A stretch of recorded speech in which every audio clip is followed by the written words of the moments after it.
Now, a lot of what I want to say about systems and technology, I've actually integrated in the steps bringing us to where we are right now.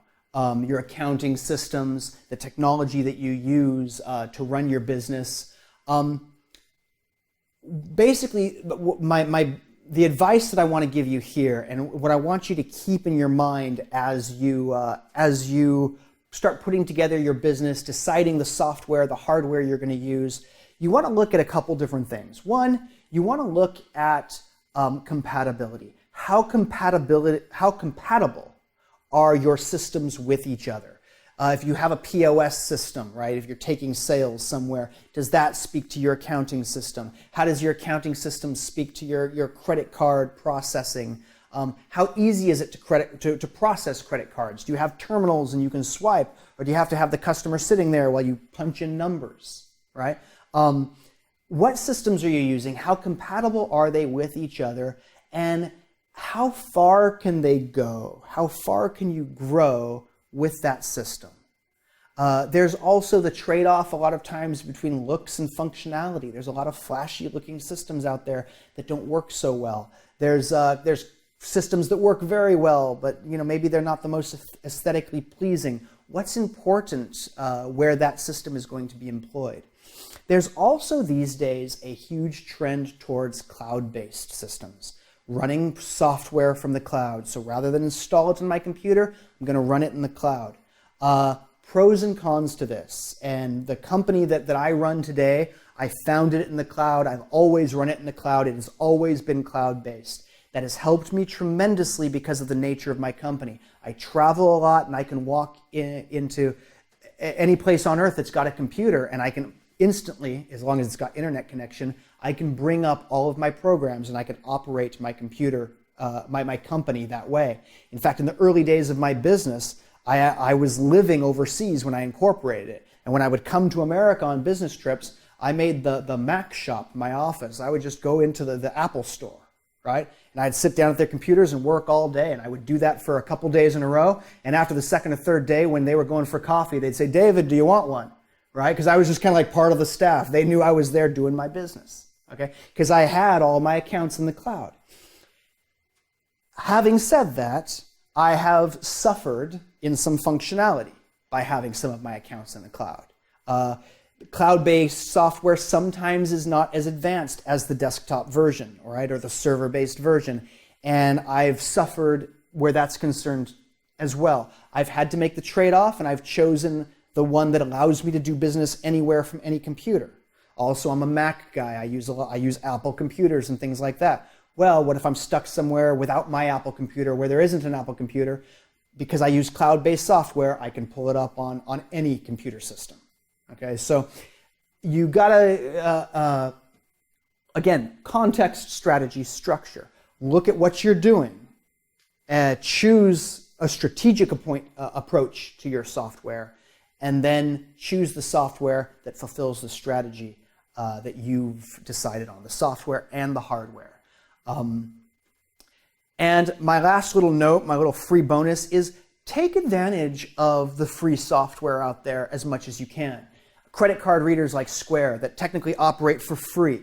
And you get the merchant processors coming in and saying, "Oh, but you're paying 2.75%. Yeah, you are, but you're actually saving a lot too by not having other monthly fixed costs or not having those contracts or things like that. Take advantage of free software that maybe has a slightly higher variable cost, right, as opposed to higher fixed costs. Because in the beginning of your business particularly, business is uncertain. If you can keep costs to only accruing when you're doing business, a variable cost, then you can really alleviate some headache and stress from yourself. So take advantage of what's out there that's free, as long as it's not going to pose a problem for you in the future when it comes time to change over. This brings us to the final thing that we want to talk about in this module and the conclusion of Module 4 and of this course. I want to talk about the bricks and clicks, right? The bricks being where you operate, and the clicks, how you set up your online, your mobile, your digital presence. First of all, your office, your storefront, your place of business, make sure that you consider what is really required from this location.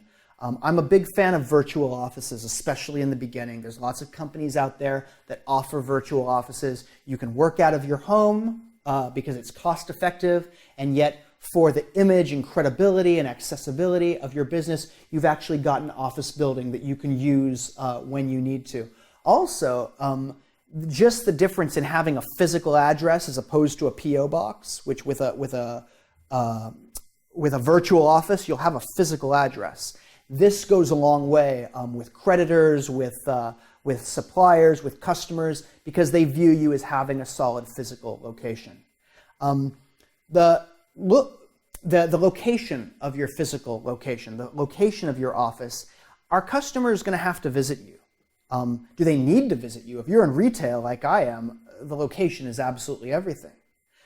If you're a professional whose customers are going to come and see them, is your location accessible? And is it near your target market? Does it have proper parking? Don't just look for the cheapest office out there or reasonable rent. Your customers don't know what you're paying. Your suppliers don't know what you're paying. Okay? The rent involved is not something that's a factor to them. But where your office is, if it's a shop, if it's a store, where your store is, the accessibility of it is night and day difference, can mean night and day difference between success and failure. In my business, in retail, one side of the street gets all the traffic, one side of the street gets none. The street up to here is where everybody goes. 5 feet more, right? 1 meter more, 1.5 meters more, that's it. Shoppers don't go up there. Okay, so you see all of these shops doing business, so you see one vacant right here, you go, well, I'll take it. Well, the reason it was vacant is because this last shop is where the shoppers stop. They don't go to that one right there. It makes all the difference in the world.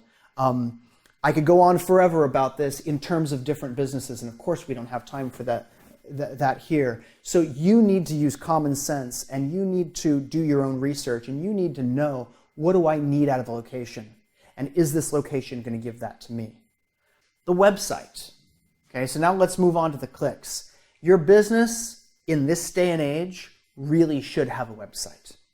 Okay, you need a website. You need a web presence. Now, does it need to be a commerce-based website, where people can actually do transactions with a shopping cart and all that? Or is it more of an informational website, right? In some cases, with B2B, maybe your website page is even locked. People go to your website and they got to put in a code to get in. Okay? Depending on the nature of your business, your website will serve different purposes, but you really do need to get one.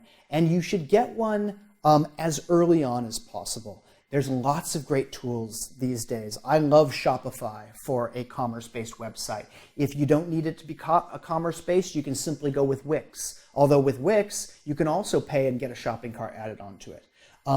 So remember, your website is going to change. It's going to grow. Your website is clearly not set in stone.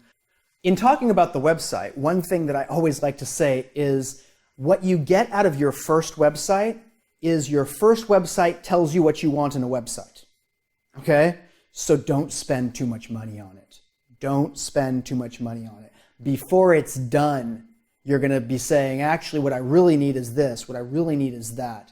And that's why I like working with these companies that allow you to really kind of build your own websites within the parameters that they offer, because that allows your website to be much more dynamic. What's important is that you have a website. If it's going to be functional, commercial, if it's going to do things, you might need to have it designed. Okay? If it's informational, it's easy to put one up there these days and have it up and running. One of the most important things about a website is that even if you think that there's not a lot of need for it now, you really don't know how vital to your business your website might be 3, 5, 10 years down the road. And the thing about it is once you purchase your domain name, you register that domain name, the longer that domain name has been registered, the better it does in search engine, in searches, right? In browser searches. So you're searching for something, the longer you've been there, the higher rating you get. So you really want to get into the website ASAP. Don't leave that for down the road.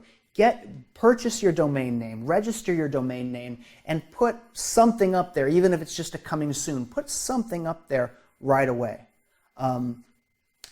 So whether you're launching an e-business and you know that the website is going to be integral, or you're launching a business where you're not quite sure how digital media, digital, mobile, and social media is going to play into it, it's good to understand that in the world that we currently operate, you're going to operate in both. It might be 99% here, 1% here. It might be 99% here, 1% here. But you're going to be operating in both. You need to have both up and running, active. You need to concern yourself with both. So make sure that you pay attention to both the physical side of your business and the digital, the mobile, the social, the online aspect of your new venture. Well, thank you for attending this course on the essentials of entrepreneurship. It's been a pleasure to guide you through it, to take you through what I see as just the macro overview of the entrepreneur and the entrepreneurial process.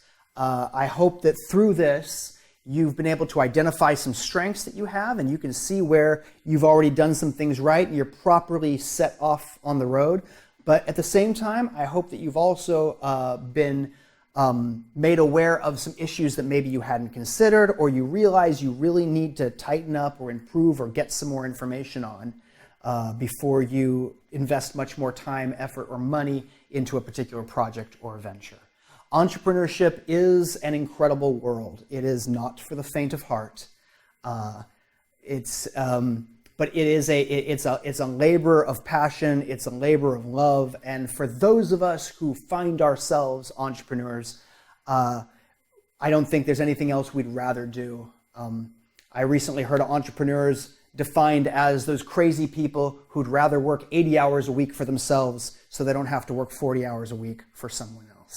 And if you think that sounds like you, then I look forward to seeing your company on the market and seeing you as a prosperous and successful